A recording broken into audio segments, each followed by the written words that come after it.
Feel the real fear with us.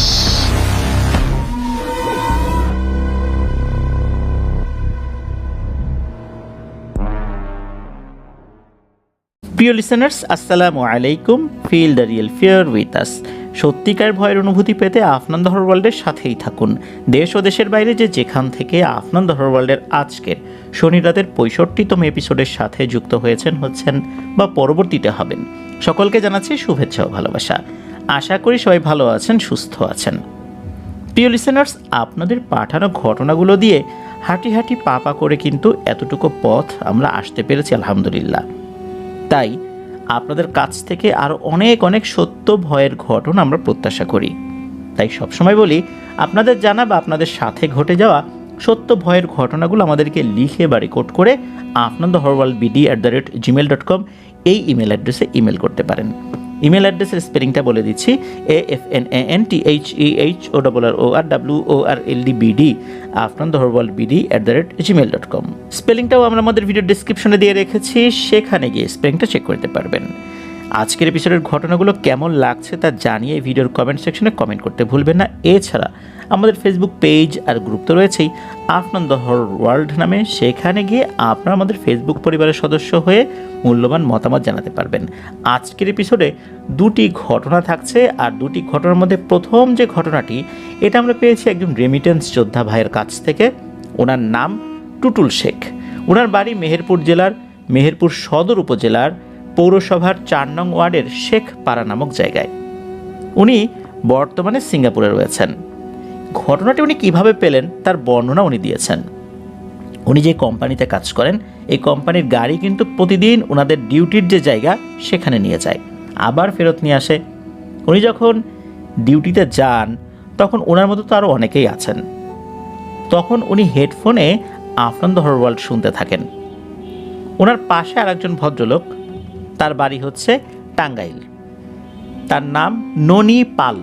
তো এই ননি পাল ভাই উনি খেয়াল করেছেন যে এই যে টুটুল শেখ ভাই উনি রেগুলার কিছু একটা শোনেন। উনি জিজ্ঞেস করলেন যে কি শোনেন। উনি বললেন যে আফনান দ্য হরর ওয়ার্ল্ডে ভয়ের ঘটনাগুলো উনি শোনেন আর কি।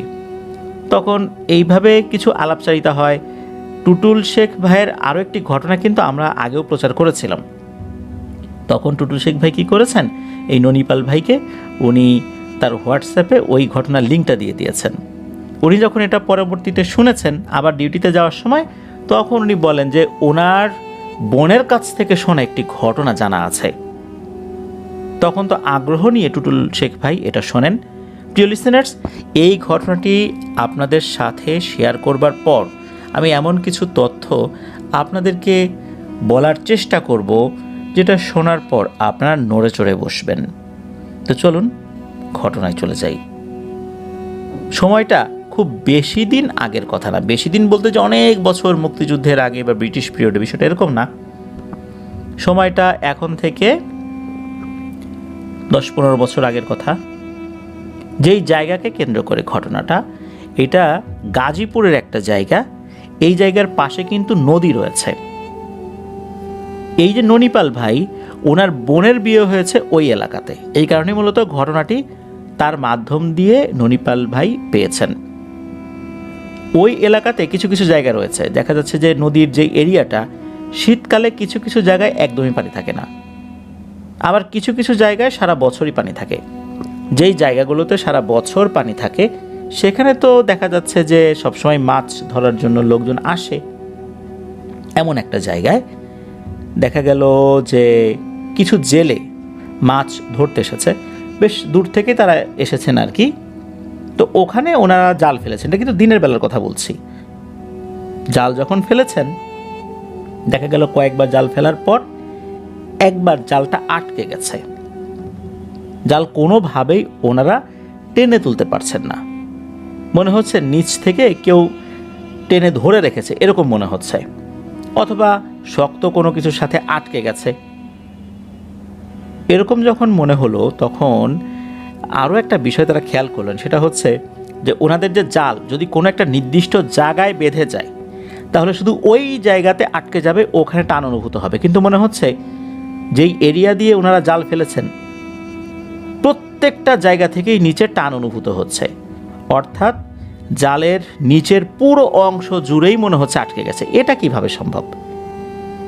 সমস্যাটা কি? এটা দেখার জন্য যখনই একজন লোককে নিচে নামিয়েছেন, উনি ডুব দিয়েছেন, ওই সময়ে নৌকার উপরে থাকা লোকজনরা দেখে এক অদ্ভুত এবং ভয়ঙ্কর দৃশ্য। দেখেন জালের কাছাকাছি জায়গা জুড়ে অনেক লম্বা চুলের মতো পানিতে ভাসছে। মনে হচ্ছে কোনো বিশাল একটা মাথা, সেই মাথায় অনেক লম্বা চুল আছে, এই মাথাটা পানির নিচে আছে আর চুলগুলো পানিতে ভাসছে। এদিকে তারা এই বিষয়টা দেখেছেন, দেখে ভয়ও পেয়েছেন। ওদিকে কি হয়েছে, যিনি ডুব দিয়েছেন উনি আর ওঠেন না। দেখা যাচ্ছে যারা এভাবে ডুব দিতে অভ্যস্ত বা যারা দেন আর কি, তারা তো মোটামুটি 1 মিনিটের কাছাকাছি সময় থাকতে পারেন। এমনিতে আমরা হয়তো 20-25 সেকেন্ড সর্বোচ্চ থাকলেও ওনারা আরও বেশি পারেন, যেহেতু এখানে একটা অভ্যস্ততার ব্যাপার রয়েছে। এই লোক আর ওঠেই না। একটা সময় কি হলো, ওনারা দেখেন ওই চুলগুলো আর নাই, জালও ওনারা তুলতে পারছেন, তবে ওই লোককে আর পাওয়া যায় না। চারদিকে হই হুল্লোড় পড়ে গেল। ওনারাও আবার ডুব দিয়েছেন, ওনারা নিচে নেমে কিছুই দেখেন না, ওই লোককেও পাওয়া যায় না। তারপর ফায়ার সার্ভিসকে ফোন করা হয়। ফায়ার সার্ভিসের ডুবুরিরা আসেন। ডুবুরিরা আসার পর তারাও সেখানে খোঁজ করেছেন, কিন্তু তারাও ব্যর্থ হয়ে চলে গেছেন। 5-6 ঘন্টা তারা যখন খোঁজাখুঁজি করে ব্যর্থ হয়ে চলে যান, তাদের ধারণা এখানে আর এর ডেড বডি পাওয়া যাবে না, হয়তোবা দূরে কোথাও ভেসে উঠতে পারে। ফায়ার সার্ভিসের লোকজন যখন চলে গেছে, বেশ অনেকটা দূরেই চলে গেছে, হঠাৎ করে পানির নিচ থেকে ওই লোকটা ভেসে ওঠে। প্রিয় লিসেনার্স, কি ভাবছেন? নিশ্চয়ই ওই লোকটা মারা গেছে? না, সম্পূর্ণ জীবিত অবস্থাতে উনি ভেসে উঠেছেন। মনে হচ্ছে মাত্রই উনি ডুব দিয়েছেন। উনি নৌকাতে ওঠেন, লোকজন তো তাকে টেনে তোলে। এতক্ষণ পানির নিচে কিভাবে একটা মানুষ জীবিত থাকে? তাকে টেনে তোলার পর তার চোখে মুখে খুবই ভয়ঙ্কর একটা আতঙ্ক। উনি যে 5-6 ঘন্টা পানির মধ্যে ছিলেন, ওনার শরীরটা কিন্তু ফ্যাকাশে হয়ে যাবার কথা, কুঁচকে যাবার কথা। পানির নিচে দীর্ঘক্ষণ থাকলে যেটা হয়, তার কিন্তু কিছুই হয়নি। ওই ডুব দেওয়ার সময় যেরকম দেখা গিয়েছিল ঠিক ওই রকম। অর্থাৎ কেউ যদি 1 মিনিট বা কিছু সময় পানির নিচে থাকে, তখন শরীরের স্কিনের যেরকম অবস্থা হয় ওই রকম আর কি। উনি উঠে বলেন, তাড়াতাড়ি নৌকা ঘোরাও, তাড়াতাড়ি এখান থেকে ভাগো। ওদিকে ফায়ার সার্ভিসের লোকজন তো আরও দূরে আছে, তাদের কাছে কোনো না কোনোভাবে খবর চলে গেছে, ওই লোক পাওয়া গেছে, ওই লোক ভেসে উঠেছে জীবিত অবস্থায়। তারা আস্তে আস্তে তারা নৌকা নিয়ে ওখান থেকে, নৌকার যেই ইঞ্জিন ফুল স্পিড দিয়ে ওখান থেকে চলে গেছে। মানে উনি এতটা আতঙ্কিত ছিলেন, উনি বলেছেন যে কোনো কথা না, এখানে কোনো কথাই হবে না, তাড়াতাড়ি এখান থেকে চলে যেতে হবে। উনি যেরকম বলছিলেন, ওখানে আশেপাশে আরও কিছু লোকজন ছিল, তো লোকাল লোকজন, তারা এটা শুনেছিলেন। তারা জিজ্ঞেস করারও সুযোগ পান নাই ঘটনাটা কী হয়েছে পানির নিচে। উনি ওখান থেকে চলে গেছেন। উনি হয়তো বা তার যারা সহকর্মী তাদের সাথে শেয়ার করেছেন, কিন্তু ওনারা এই এলাকার ধারের কাছেও আসেন নাই কখনো, আজ পর্যন্ত না। এই তো গেল এই ঘটনা। এর কয়েকদিন পরের একটা ঘটনা, ওই এলাকাতে বেশ কিছু বাচ্চা কাচ্চা আছে, তখন তো শীতকাল ছিল। দেখা গিয়েছে যে ওই নির্দিষ্ট জায়গাতেই সবাই গোসল করতে আসতো। 7-8টা বাচ্চা ওই এলাকারই, তারা গোসল করতে এসেছে। এর মধ্যে 8-9 বছর বয়সী একটা ছেলে, সে ডুব দিয়েছে আর ওঠে না, অনেকক্ষণ হয়ে যায় আর ওঠে না। অনেক খোঁজাখুঁজি শুরু হয়ে যায়। আবার ফায়ার সার্ভিসকে ফোন করা হয়, তারা আসে, তারাও অনেক খোঁজাখুঁজি করে, কিন্তু না, তারাও কিছু পায়নি। তারপর কিছু লোকাল ডুবুরি থাকে, অনেক সময় দেখা যায় বিভিন্ন জায়গায় লেখা থাকে যে কোনো কিছু হারিয়ে গেলে পানিতে এই নাম্বারে ফোন দেবেন, ডুবুরির নাম্বার আর কি। তো এরকম একজন আসে, যেহেতু তারা এক ধরনের বিশেষ বিদ্যা আয়ত্ত করেছেন, বিশেষ করে পানির নিচে যারা এইভাবে ডুব দেন, তারা কিছু কিছু জিনিস ওনারা জানেন। উনি ডুব দিয়েছেন, ডুব দেওয়ার কিছুক্ষণ পরে ভয়ার্ত চেহারা নিয়ে উঠে আসেন। উঠে উনি বলতেছেন যে নিচে এটা আমি কি দেখলাম। এখন লোকজন বলছে, কি দেখছো?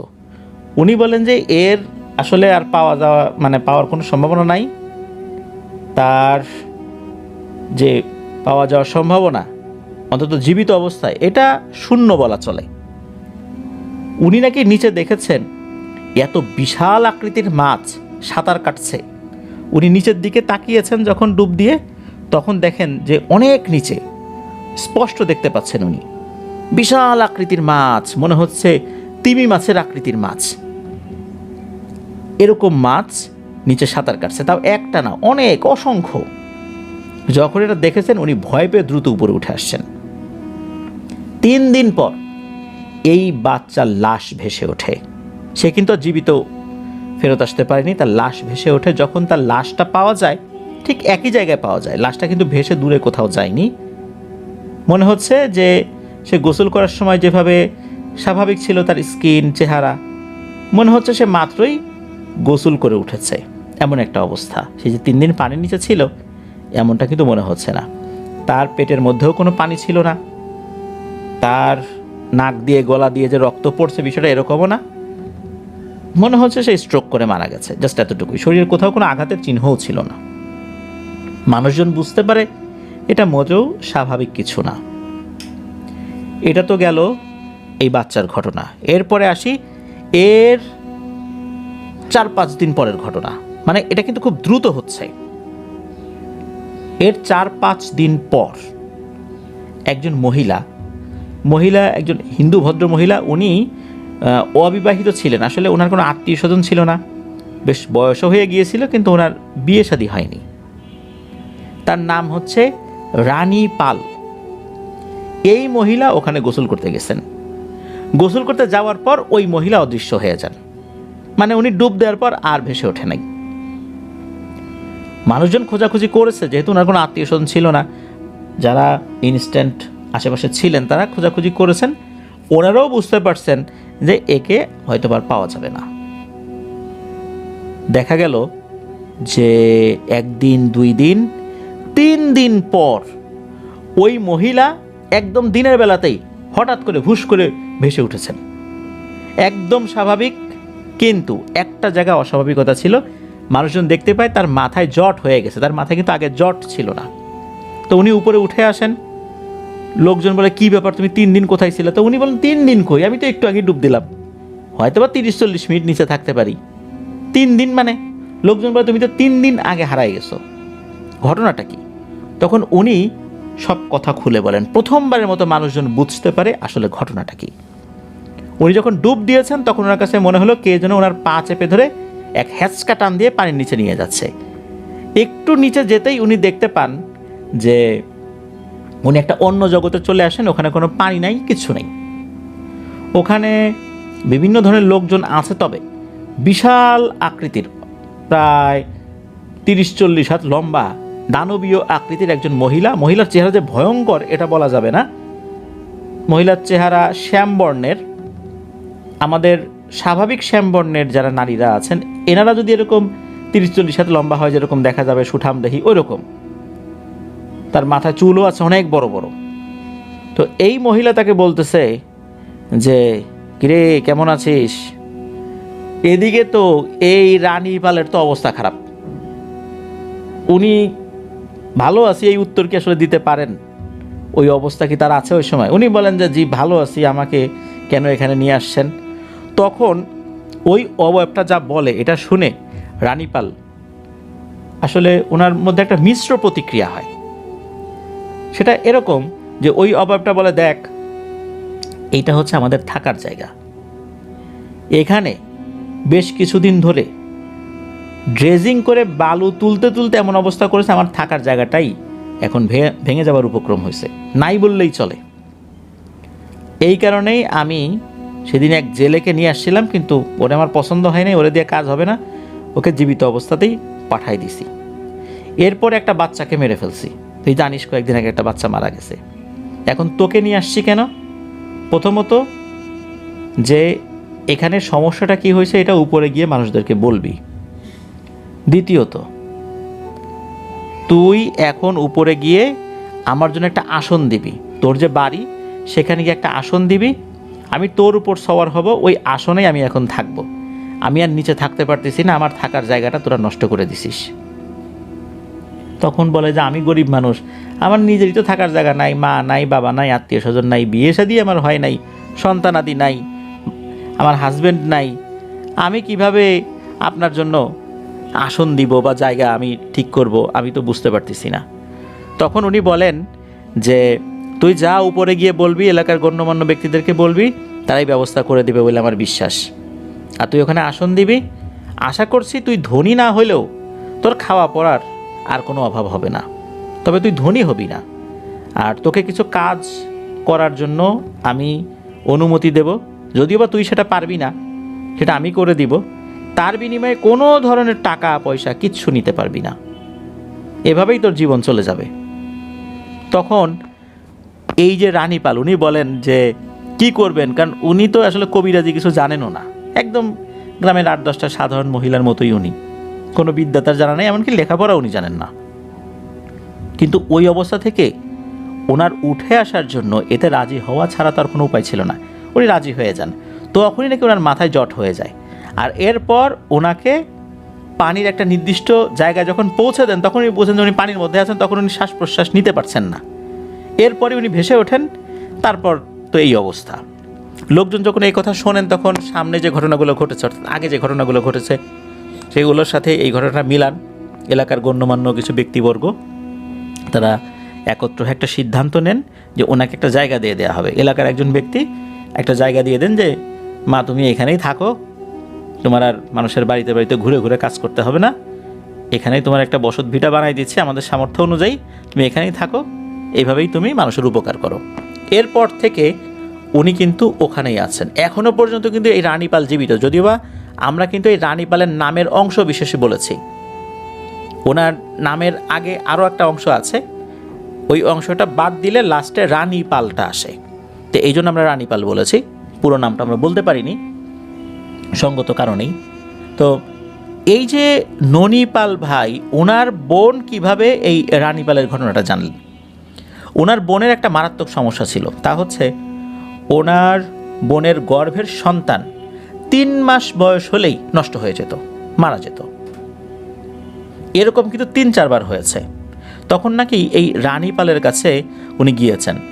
রানীপালের কাছে যখন গিয়েছেন, তখন রানীপাল এগুলো তো জানেন না, ওনার উপর যখন পানির নিচের ওই মহিলা জিনটা সওয়ার হয়েছে, তখন সে বলছে যে তোকে একটা পাতা দিব, এই পাতাটা শুধু একটা নির্দিষ্ট সময় মুখে রাখবি, এরপর আশা করা যায় কোনো সমস্যা হবে না। কখন? উনি বলেছেন ঠিক 3 মাস যখন হয় গর্ভের সন্তানের, তখন তোর একটা পেটে ব্যথা হয়, তাই না? উনি বলেন যে জি হয়। এরপরেই তো সন্তানটা মারা যায়। বলে হ্যাঁ। উনি বলে দেন যে ঠিক এরকম ব্যথা যখন হবে, সাথে সাথে এই পাতাটা তুই তোর জিহ্বার নিচের অংশে রাখবি, নিচের অংশে রাখার সাথে সাথে তোর মুখের মধ্যে ভয়ঙ্কর রকমের জ্বালা পোড়া শুরু হয়ে যাবে। কিন্তু খবরদার হাও করবি না, থুথু ফেলবি না, পাতাটা মুখ থেকে বের করবি না, একা একাই মুখের জ্বালা পোড়া কমে গিয়ে স্বাভাবিক হয়ে যাবে, তখন গিয়ে পাতাটা বের করবি। তখন দেখবি তোর বাচ্চার আর কিছু হবে না, এবং তোর সাথে যে সমস্যাটা আছে এটাও আর থাকবে না। উনি কিন্তু বলেন নাই যে এটার সাথে কোনো জিন ঘটিত সমস্যা আছে নাকি ওনার শারীরিক কোনো সমস্যা ছিল, কিছুই বলেন নাই। উনি যখন পরবর্তীতে গর্ভবতী হয়েছেন, এরপর ওই পাতাটা রেখে দিয়েছিলেন। ওই পাতাটা কিন্তু শুকনো পাতাই ছিল আর কি, বিশেষ জায়গায় রেখে দিয়েছিলেন। ওই পাতাটা তখনই উনি মুখে দিয়েছেন যখন হঠাৎ করে ওই পেইনটা শুরু হয়েছে, তখন মুখে দেওয়ার সাথে সাথে ওই পেইন বন্ধ হয়ে গেছে, কিন্তু মুখের মধ্যে এমন জ্বালা পোড়া শুরু হয়েছে, উনি অনেকক্ষণ বহু কষ্টে মুখ বন্ধ করে রেখেছেন। ওনার শাশুড়ি ওনার পাশে দাঁড়ানো, বলছে মা খবরদার মুখ খুলিস না, খবরদার থুতু ফেলিস না, কারণ উনি তো জানতেন, উনি তো এই রানীপালের কাছে নিয়ে গিয়েছিলেন আর কি।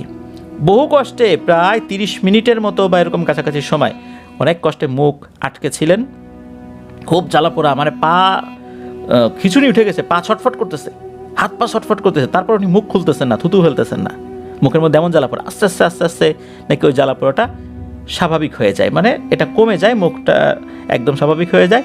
এরপরে গিয়ে ওই পাতাটা উনি বের করেছেন।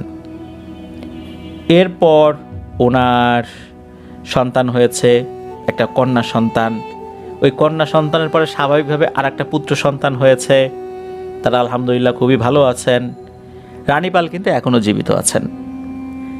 প্রিয় লিসেনার্স, ঘটনা কিন্তু শেষ না। এই যে পানির নিচের দানবীয় আকৃতির ওই নারী অবয়বটি যে কথা বলেছে, আসলে এই কথার সত্যতা কি, এটা জানা যায় যে ওখানে হঠাৎ করেই স্থানীয় কিছু লোক অবৈধভাবে নদী থেকে বালু উত্তোলন শুরু করে ড্রেজার মেশিন বসিয়ে। তারা যেখানে ড্রেজার মেশিনটা বসিয়েছে, ওনারা কিন্তু বর্ষাকালে বসাইছেন আর কি। এই মেশিনটা কিছু কন্টেইনারের উপরে, কন্টেইনার বলতে গোল গোল ড্রামের মতো কিছু বড় বড় ড্রাম, তার উপরে পাটাতনের উপরে মেশিন বসানো। এরপর পাইপটা নিচে চলে গেছে নিচ থেকে বালু ওঠানোর জন্য। ওইখানে কিন্তু কিছু লোকজন থাকতো সার্বক্ষণিক এই মেশিনটা অন করা অফ করা মেইনটেনেন্সের জন্য। দিন হোক রাত হোক, ওরা মাঝে মাঝে হঠাৎ করে একটা জিনিস দেখতেন।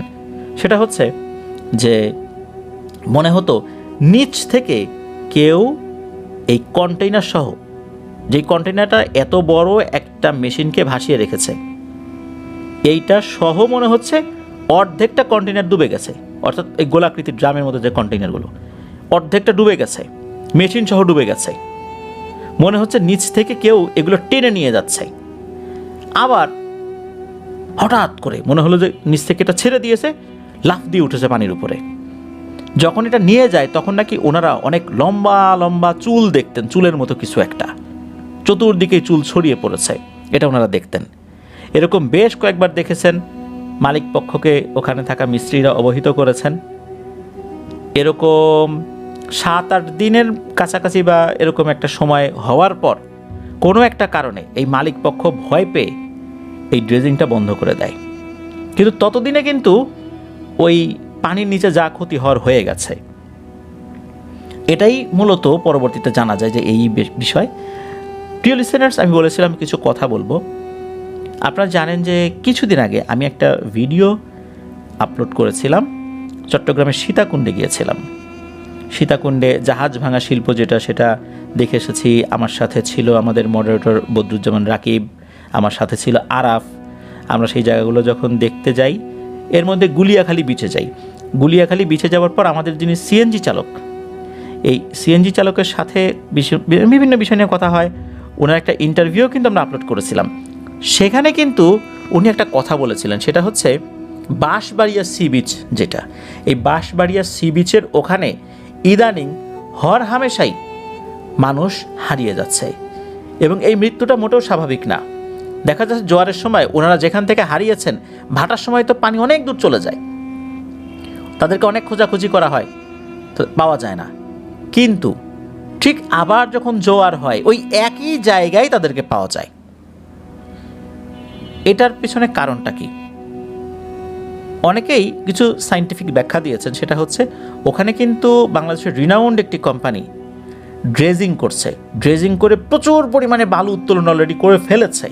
অনেকে বলে ওই ড্রেজিং করার কারণে বিভিন্ন জায়গায় গর্ত হয়ে গেছে, চোরা গর্ত হয়ে গেছে। যখন তারা সাঁতার কাটতে নামে, ওখানে পানির একটা পাক খায়, ওখানে চলে যায়। তাহলে পাক খাওয়ার পর তো ওখানেই ডেড বডি পাওয়ার কথা, অথবা তাদের লাশটা অন্য জায়গায় চলে যাওয়ার কথা। ঠিক যেখানে নামে ওখানেই কেন পরবর্তীতে আবার তাদের ডেড বডিটা পাওয়া যায়? এটা কিন্তু ওখানে হচ্ছে।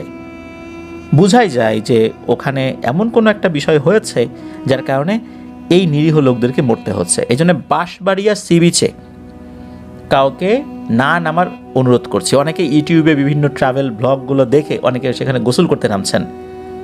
এটা কিন্তু একটা বিপজ্জনক ব্যাপার হয়ে যাচ্ছে। আমাদের এই এপিসোডের মাধ্যমে আমরা আপনাদেরকে সচেতন করার জন্যই কিন্তু তথ্যগুলো বললাম।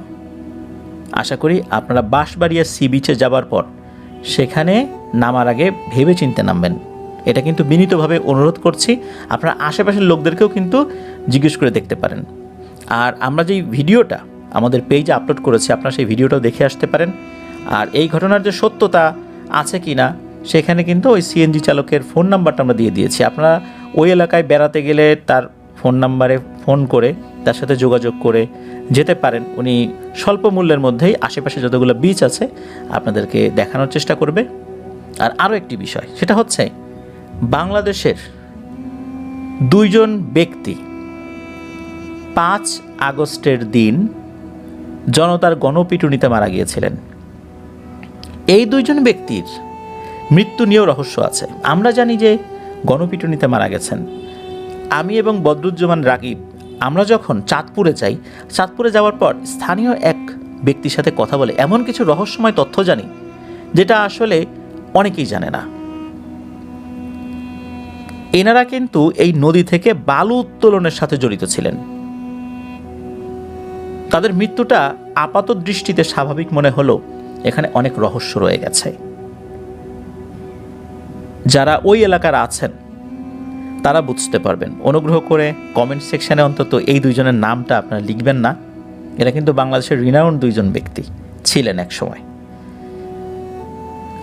এই ঘটনাটা এই কারণে বলছি যে এই যে নদী থেকে বালু উত্তোলন করা, নদীর নিচে যে সমস্ত আল্লাহর সৃষ্টিগুলো রয়েছেন তাদের আবাসগুলো নষ্ট হয়ে গেলে তারা কিন্তু ক্ষিপ্ত হন। তারা সুযোগ পেলেই কিন্তু আক্রমণ করে বসে।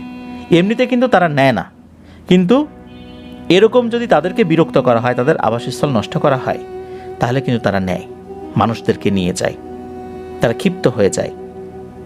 আর ওই দুইজন ব্যক্তির আসলে এরকম একটা ঘটনা ঘটেছিল এই কারণেই বলে অনেকেই অনুমান করেন।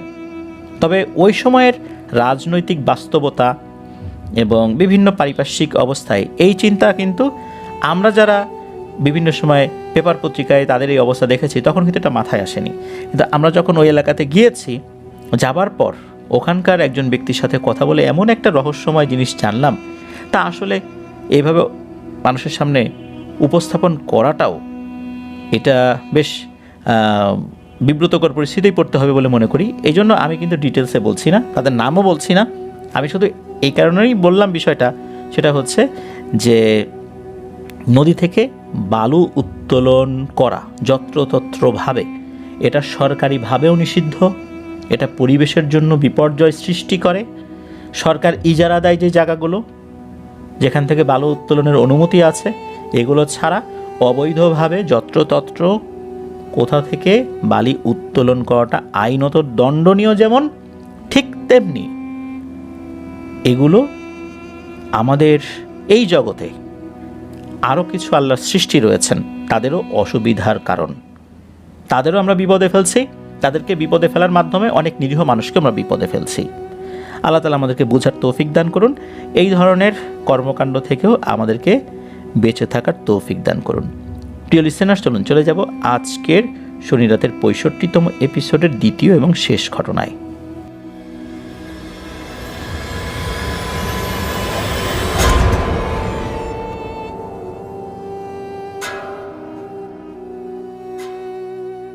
আবারও স্বাগতম জানাচ্ছি প্রিয় লিসেনার্স আমাদের এবারের শনি রাতের 65তম এপিসোডের দ্বিতীয় এবং শেষ ঘটনা।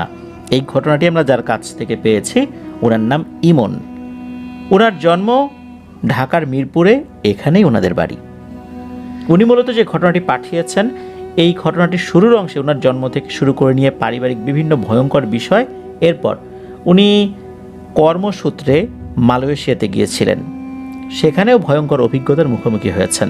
এরপর আবার দেশে চলে আসেন, এখন উনি দেশেই রয়েছেন। তো চলুন ঘটনা শুরু করি। উনি জানিয়েছেন যে ওনাদের বংশে ছেলের সংখ্যা কম। ওনার কিন্তু বড় 3 বোন রয়েছে। ইমন ভাইয়ের জন্ম 1994 সালে। ওনার যখন জন্ম হয়, ওনার মা একটা মানত করেছিলেন যে ওনাকে মাদ্রাসায় লেখাপড়া করাবেন, কারণ 3 মেয়ের পর 1 ছেলে। ওনার যদিও বা আরও একটা ছোট ভাই হয়েছে পরবর্তীতে। উনি জানিয়েছেন যে ওনার জন্মের ঠিক 5 দিন, যখন এই 5 দিনের দিন রাতের বেলা ওনার মা উনি খেয়াল করেন যে এই ইমন ভাইয়ের পেটের উপরে তারপর সাইড দিয়ে কেমন যেন আঠালো কিছু পদার্থ উঠে যখন লাইট জ্বালিয়েছেন, উনি দেখতে পেলেন চতুর্দিকে রক্ত। দেখা গেল যে ওনার জন্মের পর ওনার নাভিতে যে বাঁধনটা দেওয়া হয়েছিল এটা লুজ হয়ে গেছে। এখান থেকেই মূলত রক্তপাত হয়েছে বলে অনুমান করেছেন। তবে এটা কিন্তু লুজ হওয়ার কথা ছিল না। যাক, আল্লাহর রহমতে এটা নিয়ে খুব বেশি সমস্যা হয়নি। তবে উনি জানিয়েছেন যে ছোটবেলা থেকেই ওনার বদ নজর লাগতো খুব মারাত্মকভাবে। অনেকে থাকে না যে খুব দ্রুতই আক্রান্ত হয়ে যায় বদনজরের কারণে, উনি তেমন। উনি জানিয়েছেন বর্তমানে ওনার হাইট 5 ফুট 11 ইঞ্চি। উনি সুদর্শন দেখতে, এটা উনি জানিয়েছেন। উনি ছবিও ইমেইলে পাঠিয়েছেন, আমি দেখেছি ছবিটা। মাশাল্লাহ, উনি আসলেই সুদর্শন একজন মানুষ। ওনার এই কারণেই মূলত বদনজর লাগে বলে অনেকে মনে করেন, কিন্তু শুধুই কি এই কারণ নাকি অন্য কোনো কারণ রয়েছে? ওনার নানা, উনি কিন্তু ঝাড়ফুঁক জানতেন। ঝাড়ফুঁক জানলেও উনি ঝাড়ফুঁক করার পর মারাত্মক কিছু সমস্যা হয়ে যেত পরিবারের অন্য সদস্যদের উপরে। নানা কিন্তু ঝাড়ফুঁক শিখেছিলেন তার আপন ফুফুর কাছ থেকে। তবে ফুফুর কাছ থেকে ঝাড়ফুঁক শিখলেও ফুফুর কাছ থেকে অনুমতি নিতে পারেননি। ফুফু ইন্তেকাল করেছিলেন। যেহেতু অনুমতির একটা ব্যাপার থাকে এই ধরনের কাজগুলোতে, যেহেতু উনি অনুমতি নিতে পারেননি, এই কারণেই হয়তোবা উনি কারো চিকিৎসা করলে, ঝাড়ফুঁক করলে পারিবারিক মারাত্মক সমস্যার মুখোমুখি উনি হতেন, ওনার পরিবারের সদস্যরাও হতো। প্রিয় লিসেনার্স, এটা তো একদম শুরুর দিকের কথা বললাম।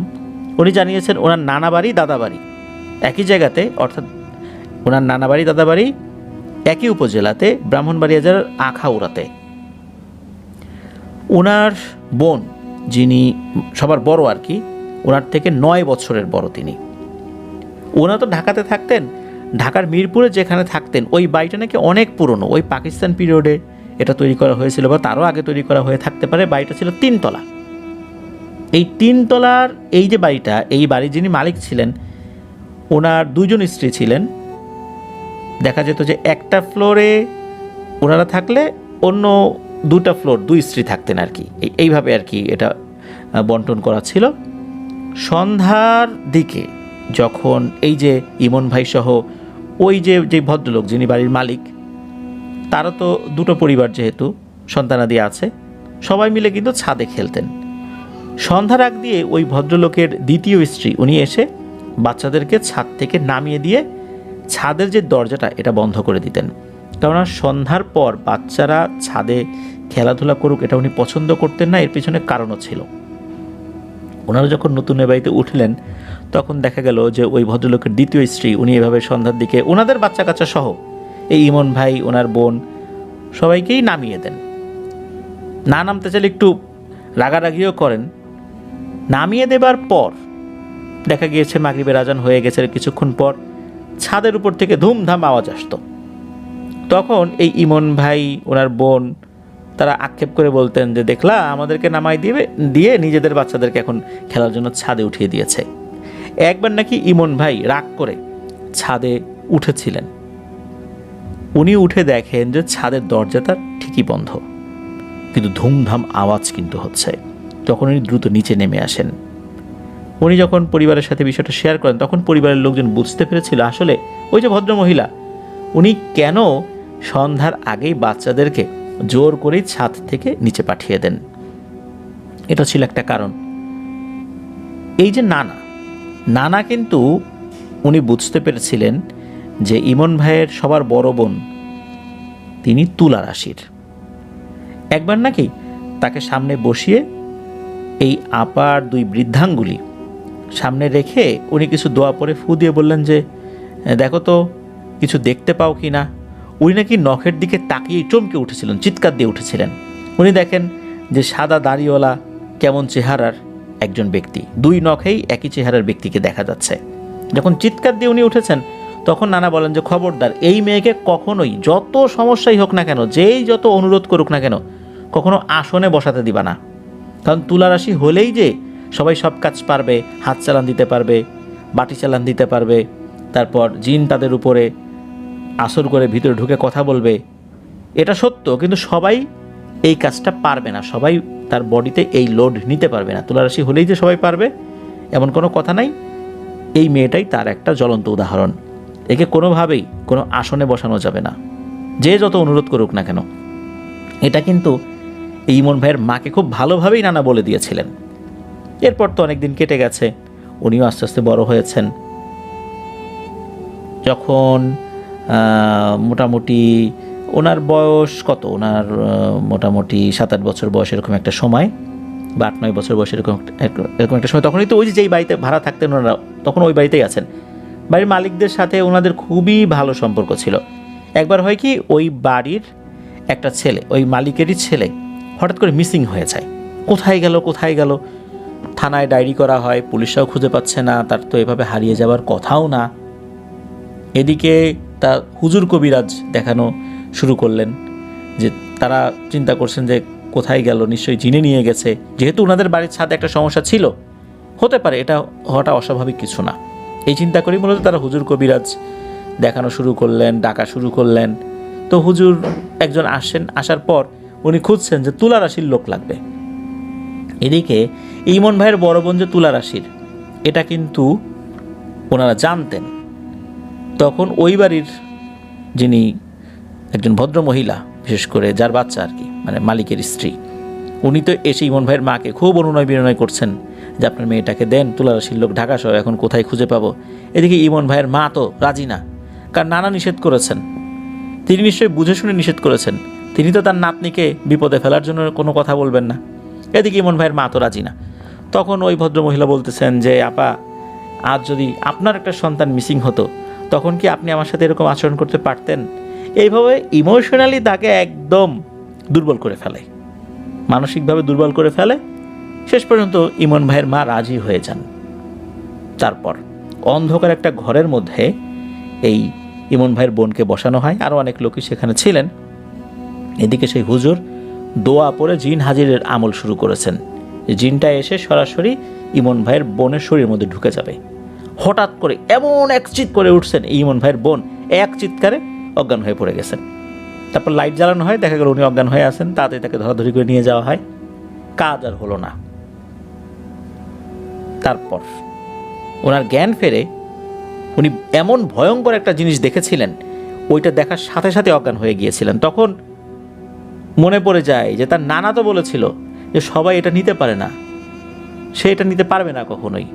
তুলারাশি হলো সেইটার যোগ্য নয়, তাকে কেন বসানো হলো? যাই হোক, পরিবার থেকে তো বোঝা গেল যে আসলে কারো অনুরোধে এই কাজটা করা মোটেও উচিত হয়নি। এতে ওনার বড় ধরনের বিপদ আপদ হয়ে যেতে পারত। এরকম চিন্তা করতে করতেই ঘটে আর একটা ঘটনা। এক রাতে, তখন তো ইমন ভাই ছোট, দেখা গেল যে ওনার বড় বোন, মেজ বোন, ছোট বোন একটা জায়গায় ঘুমিয়ে আছেন। তো উনি আর একটা পাশে ঘুমিয়ে আছেন ওই রুমে। হঠাৎ করে মাঝ রাতে ঘুম ভেঙে যায়। ঘুম ভাঙার পর দেখা গেল ওনার বড় বোন ওনার পাশে বসে পিঠে মেরেছেন একটা চর, মানে চর দিয়েছেন, চরের কারণে ঘুম ভেঙে গেছে। ঘুম ভাঙার পর আবার মেরেছেন আর এক চর। এরপর তো উনি চিৎকার দিয়ে উঠছেন। কারণ হলো উনি তাকিয়ে দেখেন ওনার বড় বোনের চেহারা স্বাভাবিক না, কেমন যেন ভয়ঙ্কর দেখা যাচ্ছে। ঘরের ভিতরে ডিম লাইটের আলো যতটুকু ছিল তাতে বুঝতে পারেন উনি লাফ দিয়ে উঠে লাইট জ্বালিয়েছেন। এদিকে তার অন্য বোনেরাও প্রচণ্ড জোরে চিৎকার চেঁচামেচি শুরু করেছে। এদিকে তার বড় বোন হি হি হি হি করে হেসে দিয়েছে। হেসে দেওয়ার পর ওনাদের ওই রুমের দরজা ছিল তো, যেটা ছিল ওটা তো খোলা ছিল, কিন্তু জানালা যেগুলো ছিল এগুলোও খোলা ছিল, জানালা বন্ধ ছিল না। বাম পাশের যে জানালা ছিল, এই জানালা দিয়ে বাইরে গাছপালা দেখা যেত। এরপরে কি করলো, ঘাটটা ঘুরিয়ে ওই যে বাম পাশের জানালার দিকে ওনার বোন তাকিয়েছে, আর সে ঘাড় ঘুরায় না। তার মা বাবা আসে, ঘাটটা ঘোরানোর চেষ্টা করে, মনে হচ্ছে ঘাটটা একদম শক্ত হয়ে গেছে, এমন শক্ত কোনোভাবেই ঘাড় ঘোরানো যাচ্ছে না। আর উনি কথাও বলেন না, একভাবে তাকায় আছেন। এদিকে লোকজন আসে, আরও অনেকে আশপাশ থেকে, যে এরকম একটা সমস্যা হয়েছে। একজন প্রতিবেশী আন্টিও আসে, তার কাছেও জিন আসতো। যেই না ওই আন্টি আসছে, তখন এই ইমন ভাইয়ের বড় বোন রিয়্যাক্ট করে, চিৎকার চেঁচামেচি করতে থাকে, এই তুই এখানে আসিস কেন, যা ভাগ এখান থেকে দুষ্টু মহিলা, এরকমভাবে গালিগালাজ করতে থাকে। মানে তাকে দেখে সহ্য করতে পারে নাই। এর ভিতরে আরও বেশ কিছু ঘটনা ঘটে যায়। তবে পরবর্তীতে বোঝা যায় যে এই ইমন ভাইয়ের বোনের উপরে যে হাজির হয়েছে সে একজন মুসলিম জিন, ভালো জিন। সে একটা পর্যায়ে ইমন ভাইকে ইশারা করে কাছে ডাকে। ইমন ভাই সাহস করে যান। যাওয়ার পর মাথায় হাত বুলিয়ে দিয়ে বলে যে নামাজ কালাম পড়বি, তুই ভালো, তবে তোরও বিপদ আছে সামনে, সাবধানে থাকতে হবে। তো এরপর নাকি সে চলে যায়। যখন চলে যায় তখন ইমন ভাইয়ের বোন অজ্ঞান হয়ে যান। এরপরে উনি স্বাভাবিক হয়ে যান। তো পরিবারের লোকজন বুঝতে পারে যে আসলে ওই আসনে তাকে বসানো মোটেও উচিত হয়নি। এরপর আরও বহুদিন কেটে যায়, ইমন ভাই বড় হয়েছেন। এর ভিতরে আরও অনেক ঘটনা ঘটেছে, পারিবারিক বিভিন্ন ছোটোখাটো ঘটনা। এগুলো বলতে গেলে তো অনেক দীর্ঘ সময় লেগে যায়, সেগুলো আসলে না বলাটাই সমীচীন। ওনার বয়স যখন 24 কি 25 বছর তখন উনি মালয়েশিয়াতে যান। মালয়েশিয়াতে উনি যে কোম্পানিতে চাকরি নিয়ে গিয়েছিলেন, এই কোম্পানি কিন্তু বিলিয়ন বিলিয়ন ডলারের একটা কোম্পানি। এরা একটা বিশেষ কাজ করে, তা হচ্ছে বিমানের যেই পাখা, এই পাখা তৈরি করে। বিমানের পাখা তৈরি করা, এটা এই যে কোম্পানিগুলো, এদের কিন্তু হিউজ ইনভেস্টমেন্ট থাকে, মানে প্রচুর ইনভেস্টমেন্ট, অনেক বিনিয়োগ থাকে এখানে, অনেক টাকা বিনিয়োগ করতে হয় এবং অনেক দামি দামি মেশিনগুলো থাকে। এই পাখাগুলো বোয়িং বিমানে সেট করা হয়। তাহলে বোঝাই যাচ্ছে যে কত বড় কোম্পানি হতে পারে। ইমন ভাই জানিয়েছেন যে এই কোম্পানির এক মাথা থেকে আর এক মাথা যদি পায়ে হেঁটে যাওয়া হয় তাহলে কয়েক ঘন্টা লেগে যায়, মানে এত বড় আর এত জটিল এবং দামি দামি মেশিনারি সেখানে আছে। এগুলোর ব্যবহার আসলে স্পেশাল জ্ঞান যাদের আছে ওই বিষয়ে তারাই করতে পারেন নিঃসন্দেহে। এমনি হালকা জ্ঞান নিয়ে বা হালকা ট্রেনিং দিয়ে আসলে ওই কাজগুলো করানো সম্ভব না। যারা অ্যারোনটিক্যাল ইঞ্জিনিয়ার হয়েছেন তারা এই বিষয়গুলো বোঝেন আর কি। তো উনি ওখানে কাজে গিয়েছেন। কাজে যাওয়ার পর প্রথম দিকে ওনাদের কিছু বেসিক ট্রেনিং করাতে হবে, কারণ ওনাদের কাজটা আসলে তো বিমানের পাখা বানানোর ওই জটিল কাজ না, ওনাদের অন্য কাজ ছিল। কিছু বেসিক ট্রেনিং করানোর জন্য মোটামুটি 14 দিনের মতো একটা সময় লাগবে বা এরকম কাছাকাছি একটা সময়। তো ওনারা যাওয়ার পরই দেখা গেল হঠাৎ করে এই কোম্পানির অর্ধেকটা অংশ, বিশেষ করে যেই পার্টে অনেক দামি দামি মেশিন ছিল, ওই পার্টটা টোটালি বন্ধ করে দেওয়া হলো। বলা হলো ওখানে যেন কেউ না যায়, কেউ যেতে পারবে না ওখানে। হঠাৎ করে কোম্পানি এরকম একটা সিদ্ধান্ত নিল, এটা তো যে কোনো প্রতিষ্ঠানের জন্য বড় ধরনের একটা লোকসান হবার সিদ্ধান্ত, কিন্তু প্রতিষ্ঠান নিশ্চয়ই ইচ্ছা করে এটা নেয়নি। আর ওনারা নতুন গিয়েছেন, তখন ওনাদের প্রথম দিকে বেশ দিনের একটা বড় সময় ক্লাস করতে হতো। ওনাদের যে ক্লাসরুমগুলো ছিল, এই ক্লাসরুমগুলো ছিল বেশ নির্জন জায়গায়। ক্লাসরুম যেখানে, এখান থেকে যদি চা কফি খাওয়ার জন্য যাবেন বা নাস্তা করার জন্য বা দুপুরের খাবার খাওয়ার জন্য, ওই জায়গায় নাকি হেঁটে যেতেও 10 মিনিট বা তারও বেশি সময় লাগে, 10 থেকে 15 মিনিটের মতো সময় লাগে। তাহলে কত বড় জায়গা, কত বড় অবকাঠামো সেখানে তৈরি করা হয়েছে। ওনারা বেশ কয়েকজন গিয়েছেন, তো এক রুমে 5 জন করে বসবেন। এখন দেখা গেল অতিরিক্ত বেশ কয়েকজন চলে আসেন, তাদের জন্য আর একটা রুম খুলে দেওয়া হয়। ওই রুমটা নাকি কখনো খোলা হয় না কোনো একটা অজ্ঞাত কারণে, তাদের জন্য ওটা খুলে দেওয়া হয়। ওই রুমটা খোলার পর ওখানে ক্লাস চলছে, অল্প সময় পরে হঠাৎ করে চিৎকার চেঁচামেচির আওয়াজে এই রুম থেকে সবাই ওখানে গিয়েছে। কি হয়েছে তখন দেখা গেল ওখানে আরেকজন বাংলাদেশি ভাই আসছেন। ওনার বয়সটা মধ্যবয়সী, ওনার 2 জন সন্তান আছে, উনি অবিবাহিত নন আর কি, তার বয়স 40-এর কাছাকাছি এরকম একজন ব্যক্তি গিয়েছেন আর কি। সাধারণত দেখা যায় ওখানে ইয়াং লোকজনই বেশি আসে, তো উনি আসেন এখানে ট্রেনিং নেওয়ার জন্য, কাজ করার জন্য। দেখা যাচ্ছে যে ওই রুমে যিনি ক্লাস নিচ্ছিলেন ওই ভদ্রলোকও মুসলিম। মালয়েশিয়াতে অনেক মুসলিম আছে।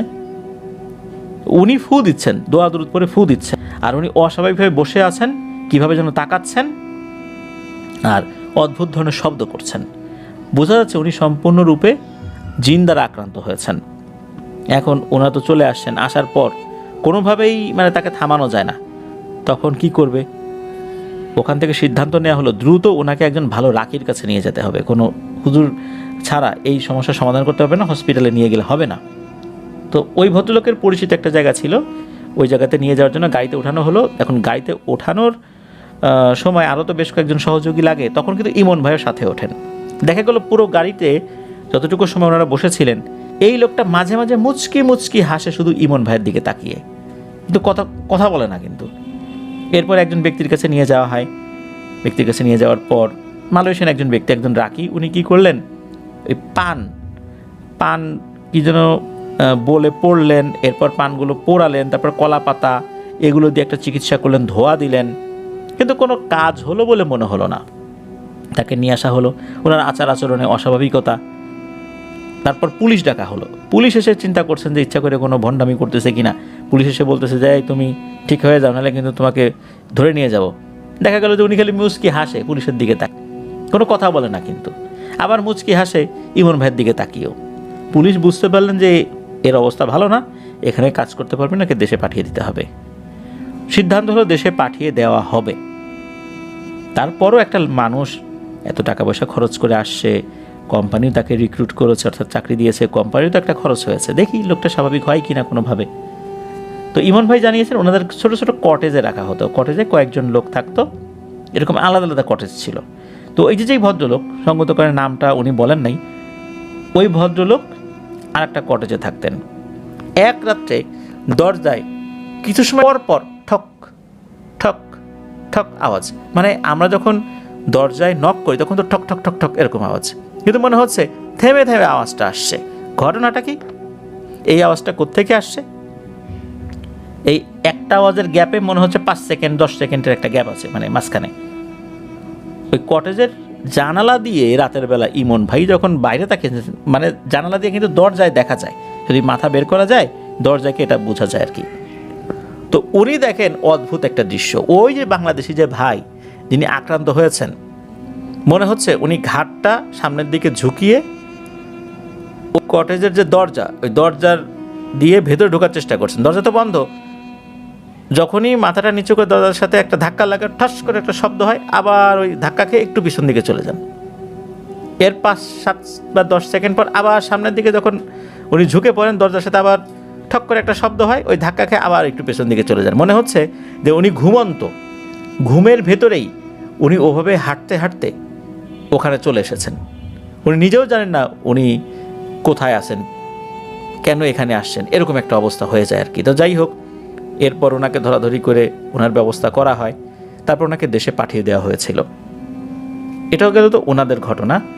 তো ওখানে যাবার পর ইমন ভাইয়েরও বেশ কিছু সমস্যা দেখা দেয়, বিভিন্ন ধরনের সমস্যা। এরপর ইমন ভাইও চলে আসতে বাধ্য হন ওখান থেকে, দেশে উনি চলে আসেন। দেশে চলে আসার পর থেকে নতুন করে একটা সমস্যা শুরু হয়ে গেল। তা হচ্ছে উনি ঘুমালেই একটা ভয়ঙ্কর স্বপ্ন দেখতেন। কিছু মেয়ে ওনাকে ধাওয়া করে, ধাওয়া করছে সমানে ধাওয়া করছে। আবার দেখা যেত যে উনি যখন রাতের বেলা ঘুমিয়ে থাকতেন, হঠাৎ করে ওনার চোখ খুলে যেত। আমরা যখন রাত্রে ঘুমিয়ে থাকি হঠাৎ করে কিন্তু চোখ সহজে খোলে না, মনে হতো কেউ জোর করে ওনার চোখের পাতা দুটিকে খুলে দিয়েছে, কিন্তু খোলার পর উনি কোনো ভয়ঙ্কর দৃশ্য দেখতেন না। আর ঘুমালে উনি কিছু মেয়েদেরকে দেখতেন, মেয়েগুলো তাকে ধাওয়া করছে। আবার কিছু কিছু মেয়েদেরকে দেখতেন যাদের চুল হচ্ছে গোল্ডেন কালারের, তারা মিটি মিটি হাসে দূর থেকে। ঘুমের মধ্যে উনি স্বপ্নে দেখছেন উনি রিকশায় উঠেছেন, এই মেয়েগুলো পিছনে ধাওয়া করছে, এই মেয়েগুলো ওনাকে স্বপ্নের মধ্যে বিরক্ত করছে। ওনার আর একটা মারাত্মক সমস্যা হতো, উনি সকালবেলা ঘুম থেকে উঠেই দেখতেন ওনার পায়ের রগের উপর রগ উঠে গেছে, হাঁটতে পারতেন না, প্রচণ্ড পায়ে ব্যথা হতো। আর ঠিক মাগরিবের সময় তীব্র মাথা ব্যথা হতো।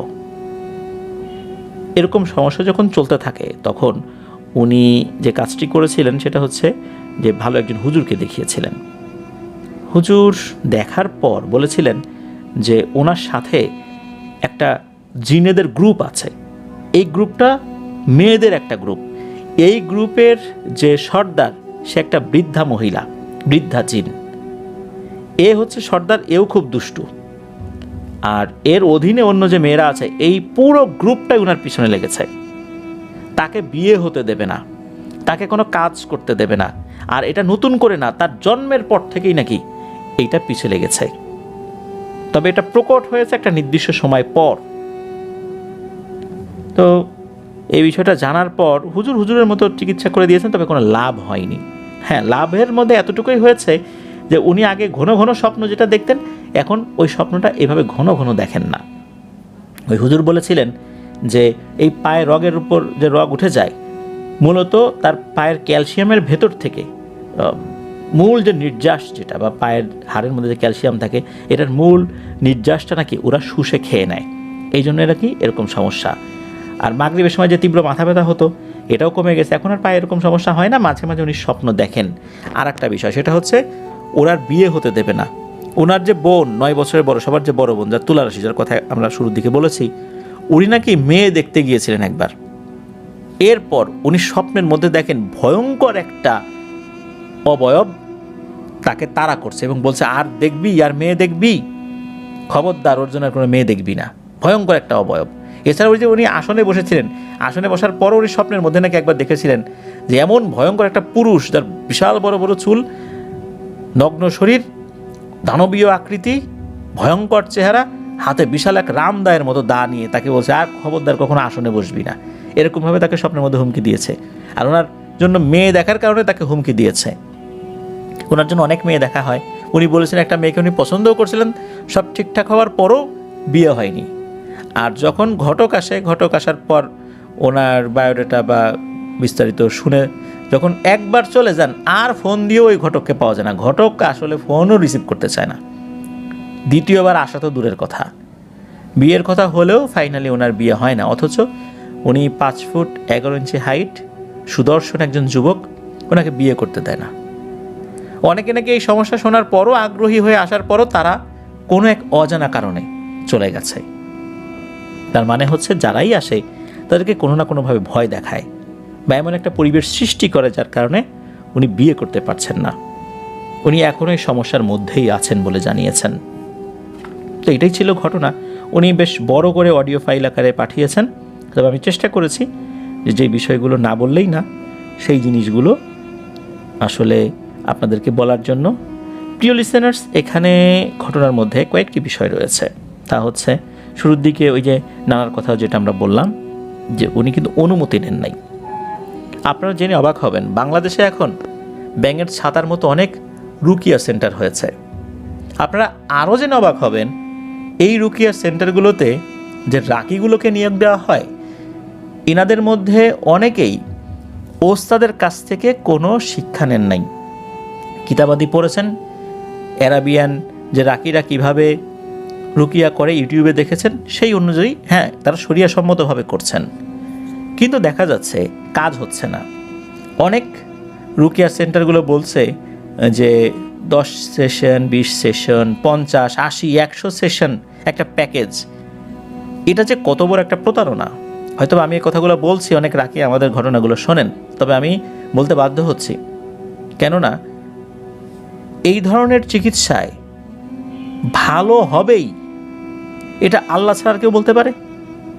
আমি একটা প্যাকেজের আওতায় নিয়ে আসলাম। এটা কি এলোপ্যাথি চিকিৎসা না হোমিওপ্যাথি চিকিৎসা? এটা আধ্যাত্মিক চিকিৎসা, এটা রুহানি শক্তির ব্যাপার। এখানে রুহানি শক্তি দিয়ে শয়তানি শক্তির সাথে ফাইট করতে হয়, পজিটিভ এনার্জি দিয়ে নেগেটিভ এনার্জির সাথে ফাইট করতে হয়।